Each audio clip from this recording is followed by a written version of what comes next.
What we're now moving into is our moderated conversation portion of the event. We're so excited to have X, and I just have a bunch of questions prepared. The first is that, you talk so highly about your college experience, and I think that's so wonderful, especially in Royal University.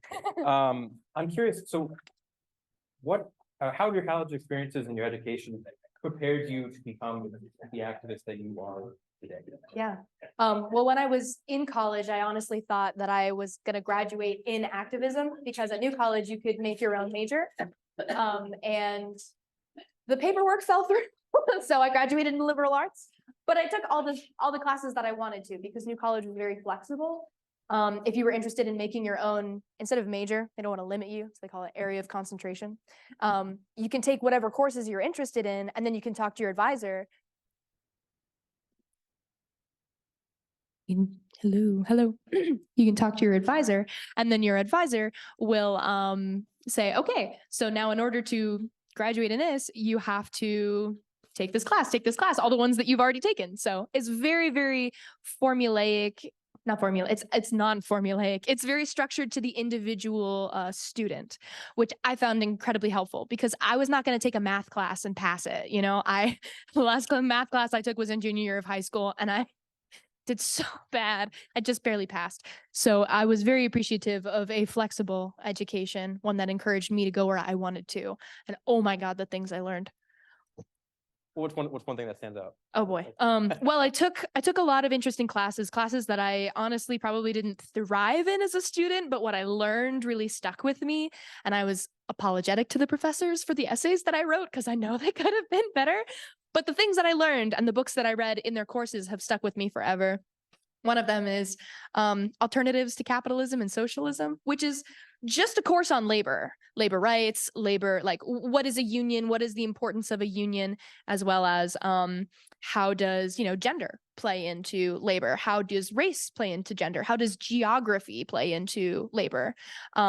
Really, really fascinating stuff. Oh, wonderful. Yeah. And obviously, of course, there's so many intersections when it comes to gun violence, and we'll talk a little bit more about Oh my God, those. yeah, absolutely. But that's wonderful to hear how, I guess, holistic the education has been, and how you can apply it in a very focused way. So our theme for this event is, of course, to educate and empower a generation raised on gun violence to take action within their communities. So recognizing a guiding framework of justice, what role do you think youth voices should be playing in shaping gun violence prevention policies and initiatives? I know that's a broad question. No, I mean, honestly, I think youth voices should be like front and center at the table. All of our voices are so important because we are the future. That's what adults tell us every day. They tell us from the moment that we can understand the language that they're speaking to us, you're important. You're inheriting this. This is your world. This is all of this I did for you, and that's not to say that older voices or, not young voices shouldn't be involved in conversations. It's just that very often young voices are excluded from conversations, are assumed to be far less intelligent than the older people in the room, and can't possibly understand what's going on. Which is obviously not true. I mean, look at me and my classmates. We were very well read when it came to the conversation at hand. And obviously we got better read as time went on, and it's important to read up on the subject that you're interested in when you're trying to become an activist. Not that I was trying to become an activist, but if you are trying to become an activist, if you're interested in engaging in something like community oriented like that, it is so important to read up on what you're doing and to look into what already exists, because you don't want to step on toes. You don't want to take over what somebody else has already been doing. And this is how you make those connections. You want to build with the people who are already there rather than take over their whole operation and make it all about you. Because that's what keeps happening to young people. Like, young people are like, look at this thing I'm working on. And their parents are like, perfect. I'm going to make it so that this gets you to college. Whoa, take a breath. I just like playing basketball, Dad. It's your dream, not mine. I'm sorry. A little High School Musical reference. Well, because that makes me think of something, a line that you had from your speech in 2022 at March for Our Lives, where you said that adults are constantly encouraging young people to speak out until young people disagree with them, and then they want you to shush your mouth. Yeah, to be quiet. Yes. But I would say that advocacy can be very intimidating, Mm-hmm. Mm-hmm. and someone may struggle to see how that they can make a difference, especially Mm-hmm. when it's just one person in an issue such as big as gun violence. Yeah. Um, so in an article that you authored for The Cut last year, you wrote about a blueprint for activism and protesting for Gen Z to Mm-hmm. utilize. And I thought this was fascinating. So I'm curious what advice you have for young people who want to get involved in gun violence prevention efforts. Maybe they don't know how to, and Mm-hmm. what specifically they can learn from your blueprint. Oh my. Well, I would say that definitely, as I just said, look into the area that you're looking to get involved in so that you can get to know who is already there. You can make the connections with the people who exist in the scene already. But additionally, it's also good to, once you become involved in those conversations, to listen first and to know that sharing your story doesn't automatically make you like an activist. Doing the work makes you an activist. Sharing your story is important. It's very important. But if you're sharing it with your coworkers, if you're sharing it nonstop and you realize that this is a therapy metaphor. If you're running the needle through the groove over and over again, you're gonna make that skip in the track permanent. You need to be careful telling your story, to not overtell it, to re-traumatize yourself every time you're talking about it. So if you're getting into this conversation because of personal reasons, make sure that you take stock in your own self as to how you're communicating that. You also don't want to trauma dump on your coworkers or your hopeful colleagues, because they're not going to want to work with you if all you do is talk about the worst day in your life, which obviously you deserve the right to talk about that. But there are times and places. Additionally, it's very important to have a good support system. If you're doing something like this, you need to be able to have a safe place to go to sleep. You need to be able to have people in your life who you can trust if you feel like you're in an unsafe situation through activism or, politics or otherwise. If you feel like, you're at a protest and you need somebody's phone number written on your arm, it better be a lawyer's, And remember that if a cop asks you questions, you don't say anything without a lawyer present. Because as my dad, who is a lawyer, will tell you, is it okay if I swear? I'll swear once and I won't do it again. I think we have a one swear quota. Okay. Yeah. My dad always says it's shut the fuck up Friday. You don't talk to a cop without a lawyer present. So anyways, he's funny. Yeah, it's very important to take care of your mind, body, and soul in this work, but it's also important to do the research, do the work, and look around. Don't just look down at what you're doing. No, absolutely. I think that's absolutely great advice, and that any activist can follow as they get into this very scary field. Of course, there is no shortage of people who adamantly disagree with us. You mentioned that in your opening remarks. So I'm curious, how do you go about talking with people who disagree with our work? Do you try to convince them? If so, have you found to work? Yeah, it's kind of a mix. There's some people who you're talking to them and they're feeling their feelings on their chest. They're feeling them right on their sleeve. And everything that they're saying is because they want to communicate something to you that's not necessarily what their words are saying. They're trying to say, I don't like what you stand for. I don't like it. And I want you to know how much I hate you for what you believe in, because I can't believe you would believe the thing that's different from me. That's where a lot of that anger is coming from. And when it comes to actually having those conversations, it's important to establish them equally, like talking at the same level. I had a conversation with a guy who I was sitting at a table, and he walks up to the table and starts talking to me. And I'm just like looking up at him the whole time. And I asked him, is it okay if I stand while we talk, so that I could be on your eye level and stuff? And I asked because I didn't want it to make it seem like I was getting all up in his face. But also, coming at it with a cool, even tone, giving acknowledgments to their arguments that you do actually agree with, because you might have more in common with the other person than you think. However, there are some people who are like, I don't like what you're doing because I'm a Nazi. And when that happens, walk away. Walk away. If you do feel like you're in a comfortable or a safe position to effectively talk to this person, though, you might be the first person who has ever talked to them about anything opposite to them with a neutral attitude. Obviously, I'm not going to judge if you can't keep neutral, but if you're talking to somebody that fundamentally You do not want to have a common ground with that person, but you do want to maybe change their mind. You just have to be patient and careful because they are, at the end of the day, a human being just like you. They were born and raised by somebody. And that had a lot to do with why they're coming at you right now as well. But yeah, basically just be careful. Mm-hmm. I think it's really interesting to point out humanizing people who you disagree with. Yeah. So I think that is really interesting because I think we sometimes forget that not only are they kind of opponents to the movement, but they're also people. Yeah. And like a lot of the times whenever we would talk to people, we ended up on a lot of the same ground. Like a lot of people would be against us in the beginning of the conversation and by the end of it and be like, oh, you want exactly the same thing I do. It's just the news videos that I saw of you were talking about how you wanted to be a gun grabbing communist or something, you know, like the news that I watch told me that. And then when we talked to them in person, they were like, oh, you're a person. I'm a person. We can talk as human beings. Well, it's exciting that you get that opportunity. I think that's kind of demonstrated when you mentioned at the beginning, like 97% support, universal background checks. That's just a common sense law that you get to have that conversation. Literally. So I do kind of want to move into more of a topic about maybe Congress and politics. You've said before that the only people holding us back from mitigating gun violence are members of Congress. And I'm curious if you still believe this, and if so, how do we overcome that barrier? Do you try to convince no votes to become yes votes? Do you just work to elect new members? Yeah, so definitely all of the people who are in the government, all of the people who are involved in the government, I would say, not just Congress, even though Congress is a lot of people, but just making it broad. Definitely, like everybody who's involved in politics has a hand in this, not necessarily like they're responsible, but everybody who is involved can make that change. Anybody who has this knowledge can be an effective change maker like that.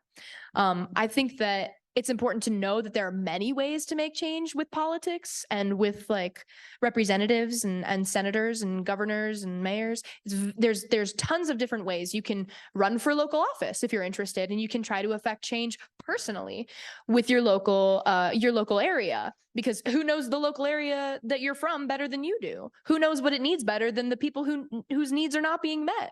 Run for office. Why don't you? If that's too stressful and too expensive, which is very fair. You can, you can throw a protest. You can get in contact with the people in your community who you know are ready to join a protest at any given moment, because we all know a bunch of people like that at this point, I would say.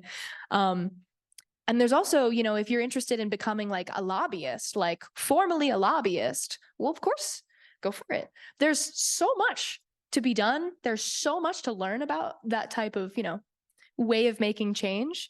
It's really impressive the amount that people can do. We had a lobbyist team of like students in March for Our Lives, kind of headed by Charlie Mirsky, one of the sweetest people ever. He's so wonderful. And he would just talk to these Congress people and senators all day. Just every hour he would be meeting with another person, just putting a face to a name and establishing a personal relationship with them. And by the end of like the season, he had like most of the people in Congress knew his name and were able to put trust toward him and what he would recommend and what he would say. If he was pushing for gun violence prevention every day, by the end of the term, they were all very understanding of the arguments. They all knew it.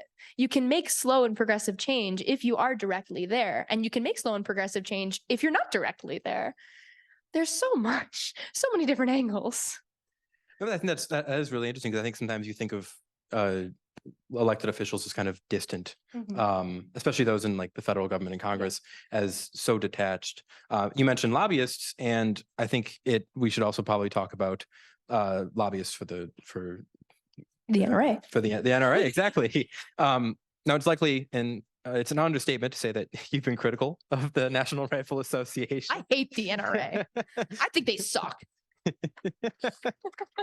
Yeah, that deserves some applause.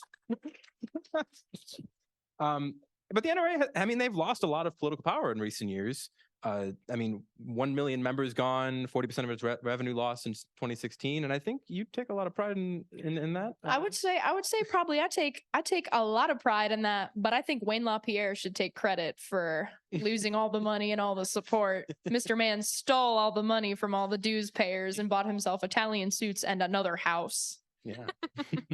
That's what happens when you give your money to people who are clearly snake oil salesmen, and they're preying on your fear and they want you to buy as many guns as possible because they get all the money from it. And then you're surprised when the leopard's eating your face party eats your face. Anyways, please continue. What was that metaphor? When the leopard's eating your face Has party? anybody in here heard of the, I voted for the leopards eating people's faces party, but I didn't think they would eat my face. That's anyways, please continue with the question. It does lead into my question, which is that why is it important to continue to fight against the NRA and organized gun lobbies? Absolutely. Because the organized gun lobbies and the NRA are still profiting every single time instances of gun violence occur, because people are afraid. Once again, as I mentioned before, they prey on fear. People are afraid of being hurt. And so they're also afraid of losing their loved ones. And a lot of people are also excited at the thought of being a good guy with a gun, being the vigilante in the situation that takes down the bad guy like Batman, which, as we know, Batman is a fictional story and should not be replicated in real life, as well as the fact that the more guns that they sell, the unsafer we all are, because we don't have strict gun laws everywhere. And as we know, as was just previously mentioned, Illinois has very good gun laws, but the states neighboring Illinois do not. So that's a very, very big part of it. But yeah, the more that they lobby against gun violence prevention, the more they are admitting that they just make money off of fear and tragedy. And it's so shameful and embarrassing. Like, they should feel so ashamed and embarrassed the way that they engage in their work. Mm-hmm. And it's so obvious that students going to Congress, students going to their politicians, young people going to their local elected officials and effectively communicating to them, like, this is not the way things should be. It's so obvious when that elected official then turns around and votes for less gun laws. It's so obvious that they're in the pocket of the gun lobby. And until we can get them officially out of the system, like, as if the United States were the human body, until we can get the NRA fully out of the system, the US is going to be sick. Yeah. So. No, absolutely. I think that's fascinating. The issue of gun violence we talked about at the beginning is multifaceted. It intersects with other social issues such as racial inequality, domestic violence. How do you approach intersectionality, the intersectionality of gun violence prevention, and how can we ensure that marginalized voices are being included in this conversation every time? Yeah, I would say that when we first started March for Our Lives, it was not very intersectional. It was mostly the white theater kids from MSD, because the people who were starting it were all friends with each other, and they were all white kids who were friends with white kids. And I got brought in because I knew somebody who knew somebody, and because the media was picking me up, and they were like, we got to use all of the media attention. We got to bring everybody in. We got to make this message heard. And as time went on, we learned from our mistakes. And by time, I mean a couple of years. It takes time to really de-establish. When something has been started wrong, it's hard to reorient the ship. But I will say that we did get more intersectionality into March for Our Lives than some other organizations in the speed that we did. And so it's just important to acknowledge when you have been wrong and when you have made mistakes, as well as knowing when to learn and when to be quiet and when to move forward, and when to help other people who are doing something that you've also done that was wrong. It's important to call out people who you know and who you love, who you are working with, and tell them, hey, what you're doing is not thinking of everybody else. And that's okay. I'm not trying to destroy this forever. We just need to do this moving forward. This is how it goes. And keeping everybody's voices in the conversation is essential, because gun violence will not be solved as a problem in this country unless it's solved for everyone. Because we can't stop mass shootings until we stop everyday gun violence. We can't stop domestic gun violence until we stop homophobia and transphobia in every community. That's just, I'm not going to go down a laundry list of mixing things. But it is deeply important to think about everybody involved by a situation, by gun violence prevention when you're coming to the situation. That's another avenue in which it's very useful to stop and listen, to make sure that you've heard all the voices that are at the table, and ask yourself, have we gotten all the voices to the table? And if not, who do I know that can connect me with somebody? Who do I know that I'm forgetting to include in this conversation? It's a learning process. If that's not where you're coming from, first and foremost, it's a learning process. And if that is where you are, make everybody else around you who hasn't learned this, make them learn it.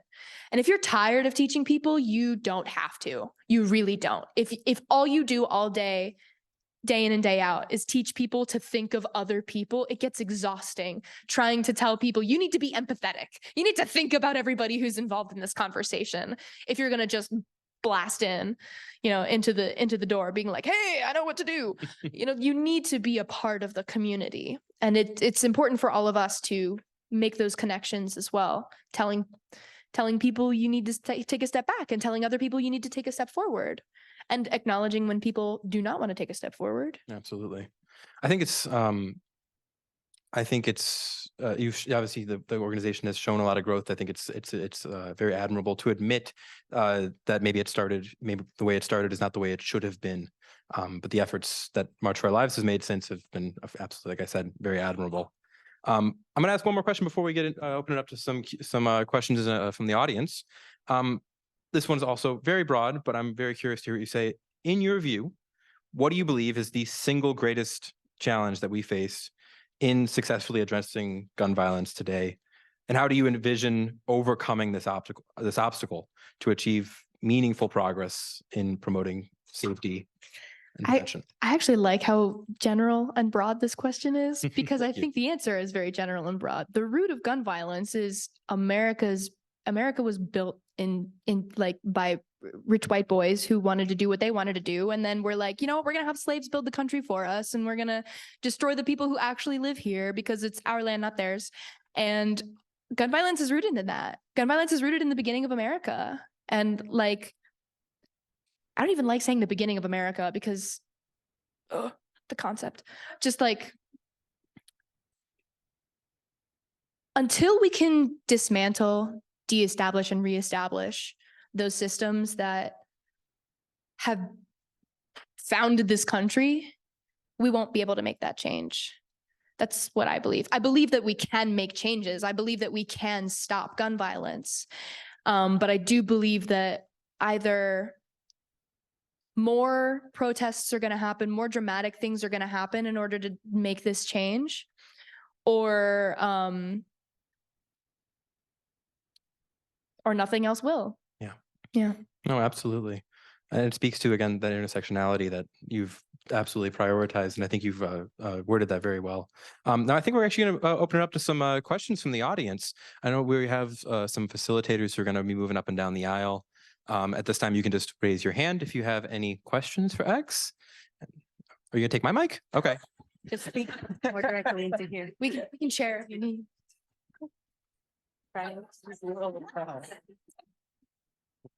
We're going to try the lavaliers again. There you go. All right, we have a question over here. Hi, X. I saw you speak many years ago at APHA, and I'm just happy to see your growth and happy to see that you are in a good state.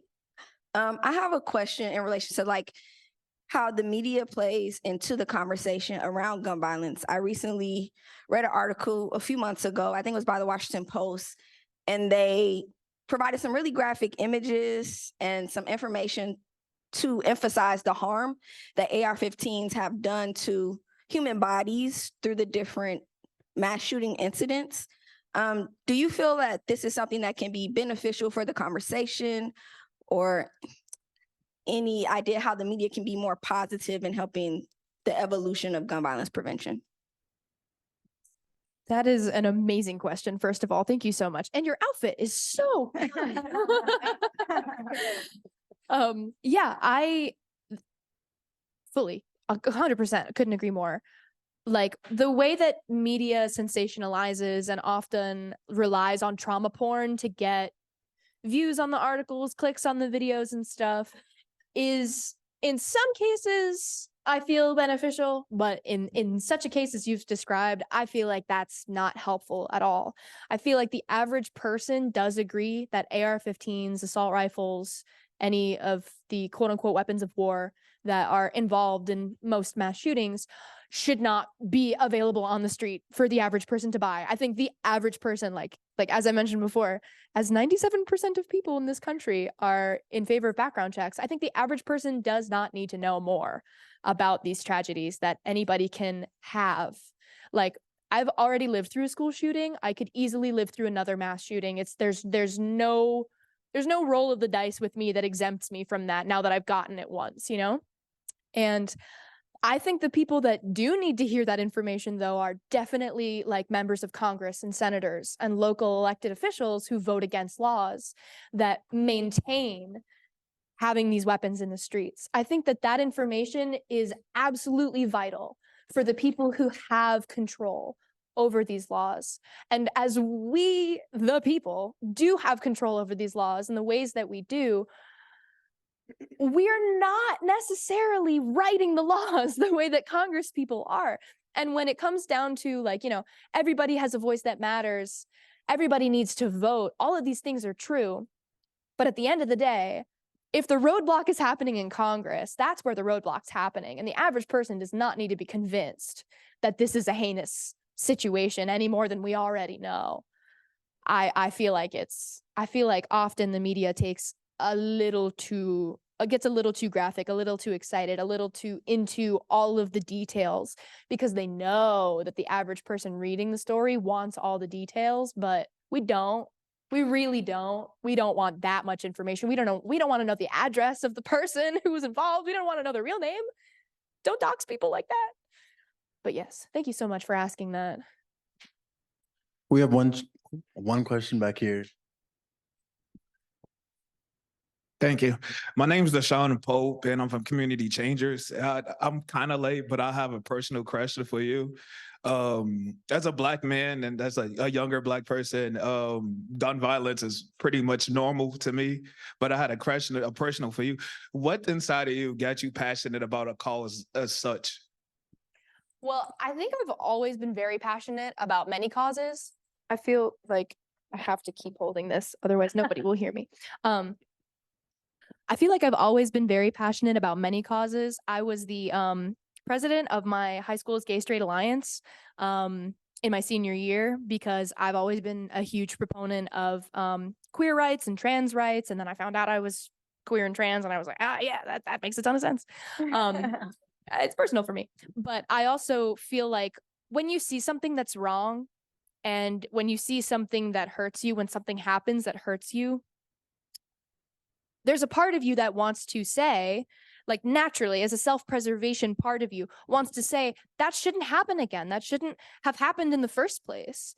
What made it happen in the first place? And that made me, when the shooting happened at my high school, I realized that, oh, the NRA is why this happened. The existing politicians who just say thoughts and prayers, that's why this happened. Which is, once again, that was specifically mass shooting related as opposed to everyday gun violence. But the principle is still the same of like, where does this stem from? And it's not the people. It is not like, why did my neighbor do this? It's why was my neighbor allowed to do this, you know? And I think that there's also a lot of, you know, patience that goes into thinking like that, you know, like realizing that the person who was behind the gun was not necessarily like, what I'm trying to say is there's good and bad in all of us. And the like, we need to work forward together in order to make those changes.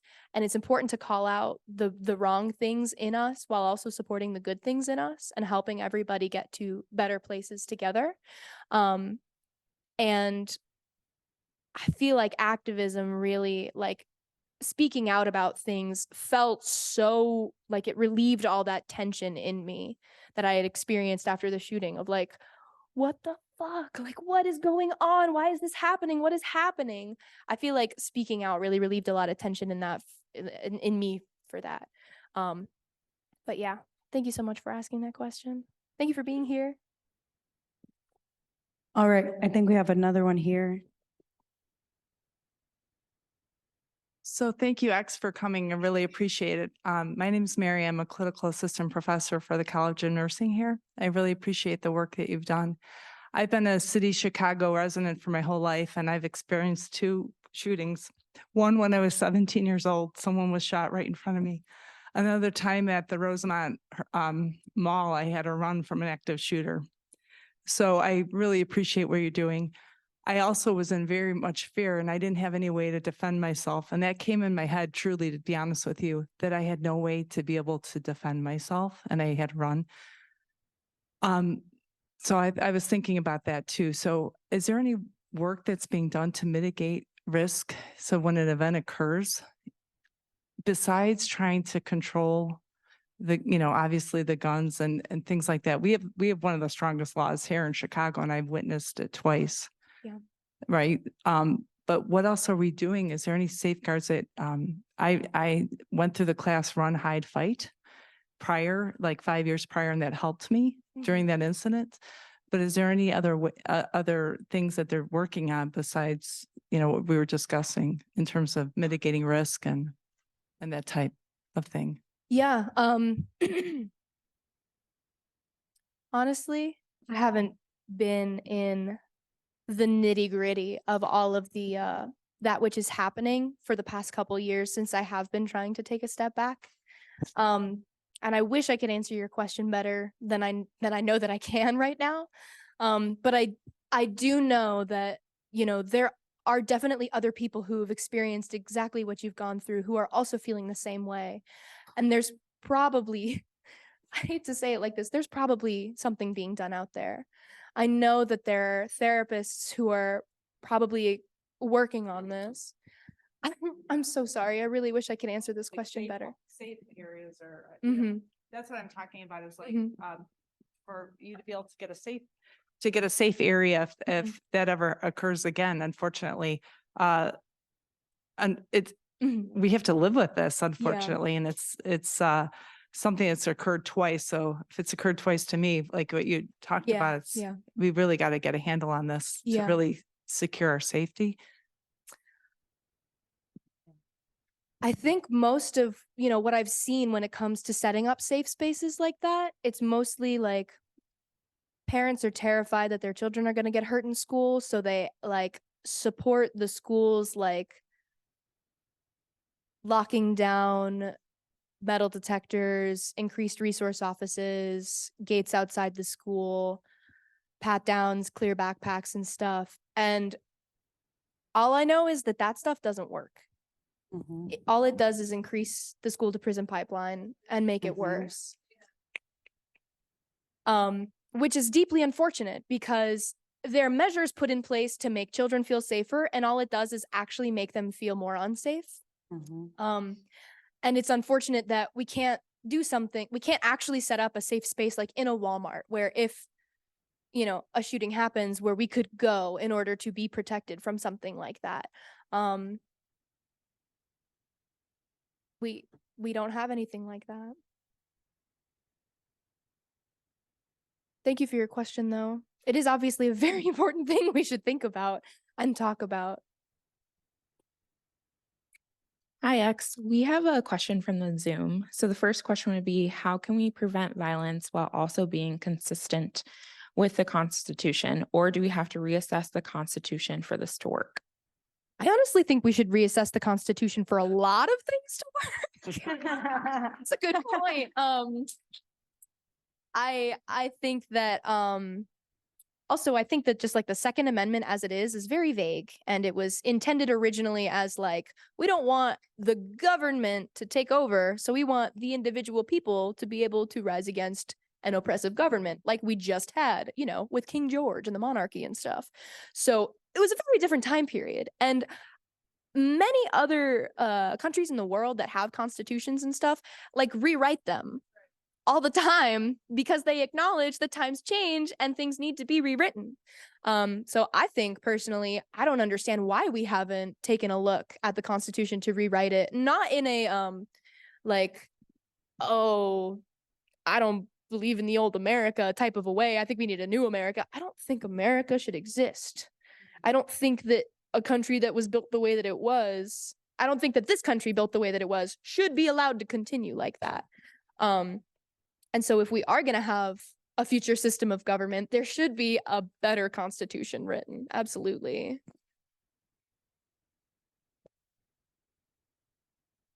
All right. Thank you, X, so much. And my mind is honestly going like so many places from everything you've been saying. So I will try my best to make this question concise, but I work in a high school. So exactly what you said is systems that I see play out every single day at work. And my question before you even said that was, in your opinion, what is our responsibility as educators to dismantle systems of harm within not only ourselves, but within our workplace and within both lower, levels of education and higher academia? So, for example, I feel that I see at my work just a cycle of harm because kids are harassed, belittled by security members, and not even to come for the security members. They are doing what they're told to do, but it creates a system of harm where kids do not feel heard, they don't feel safe, and we've actually had a student, express desire to harm themselves and possibly bring guns to school. So like, what's our responsibility? Because we're obviously in a system of higher education right now, right? But this is who's educating our teachers and who's educating people in administration. How, as you said, it's a big question of white supremacy that pervades every single system and institution in America. It's not an easy answer, but how can we as educators, people who I trust, everybody in this room became an educator to reduce harm and to help the world? How can we help? What is our responsibility to, one, hold each other accountable, and at a certain point, understand the threshold when it's not possible to leave civics out of the classroom. It's not possible to not talk about systems of oppression and separate that from our lesson plan for the day. So what is our responsibility as educators, both in higher education and in high school education and wherever, obviously age appropriate considering, but to talk about these issues and to bring attention to these systems of harm and ideally dismantle them? Thank you. Yeah. First of all, that was a really good question. Thank you so much for asking it. I couldn't agree more. Like, I lived through that system when I was going to public education in Florida. Have any of you been in the public Florida education system? It was bad, wasn't it? Yes. I would say that, for one, talking about it, obviously, like, is where to start, I think. If there's any way that you can bring up like well-documented, well-cited arguments, but like literally like citations that you can give your colleagues and be like, look at this interesting article I found out. Isn't it cool? We love de-establishing systems of violence in our school, don't we? We should look into this. This is actually really neat. Like you can make it a positive thing. You can make it, as opposed to like, we have to change this right now because our kids are being hurt. Because even though that's the case, people are going to be like, how dare you say that I'm hurting children, even though they are. It's it's definitely a tightrope to walk, especially as so many educators do tend to feel very personally about this, in terms of protecting students, as well as harm reduction to students, as well as not realizing they are doing harm to students. So the language in the conversation can be dicey and must be carefully broached as well. But like, once again, doing the research and bringing citations into things, because you can't fight the statistics that prove that adding school resource offices, adding metal detectors, adding all these things that are harm reduction things only end up increasing harm towards the children in question and the students in question. Especially in higher education, you know, like so many professors, I think, really expect a lot from their students and to be full on adults, but you know, a lot of the time they're still the person that they were in middle school. They're still the person that they were in high school. And coming into college is how they become an adult. But in the meantime, they're still very sensitive. We all go through a little cocoon phase at that age, you know? I'm 24. I can say that age now. I'm old. But yeah, I think that if there could be like maybe even standing meetings, like how have we noticed that our students are feeling underheard, underrepresented, underappreciated, and where do we feel that the problems with our students are arising? Let's get it to the bottom of that. Let's look at that. Let's talk to each other about what could possibly be bringing that on. And let's be honest and understanding that maybe I'm the problem. Maybe I'm the person that's causing this harm. Or maybe it's the systems. And in order to de-establish the systems, we have to relook at, you know, the way that the school is structured. Those conversations can't happen until somebody brings them up. And those conversations can't stop if nobody keeps pushing for them to happen. You know, the phrase, the squeaky wheel is the one that gets the grease.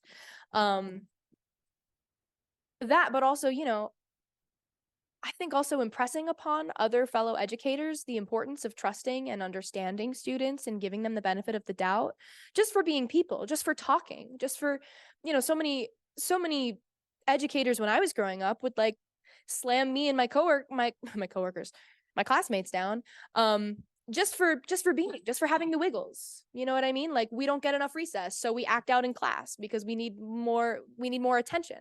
And teachers, you know, end up saying, that's a problem student. That's a problem student. A school resource officer has got to keep their eye on that problem student. And then before they know it, they get sent to jail at 16 because they kicked a water fountain or something. I don't know. I'm making this up. But like, yeah, I always try not to answer questions too long because I want to be able to answer everybody's question. But it's a big, broad question. And I appreciate you bringing it up. It is a really, really big deal. So many people do not think about the agency of children and the importance of just treating people like people. So I appreciate you bringing that up. Thank you so much. I think we have time for one more question. Yep. I have one question back here. If we don't get to your question, please feel free to. Yeah, ask again, if we don't get afterwards. to your question today, we'll have an evaluation afterwards so you can. I will email with all of the responses to all of your questions if you have questions for me later. I promise. Thank you, Lex, for being with us tonight. My question is regarding gun laws. Who do you believe, in your opinion, should be excluded from owning a gun? Can you say that again? I'm sorry, I couldn't hear you very well. Who should be excluded from owning a gun, in your opinion? Owning a gun. It's a pretty broad question. I personally feel like, you know, what was mentioned earlier about how like America has a gun problem where other countries do not. In other countries, it is not legal for anybody to own a gun.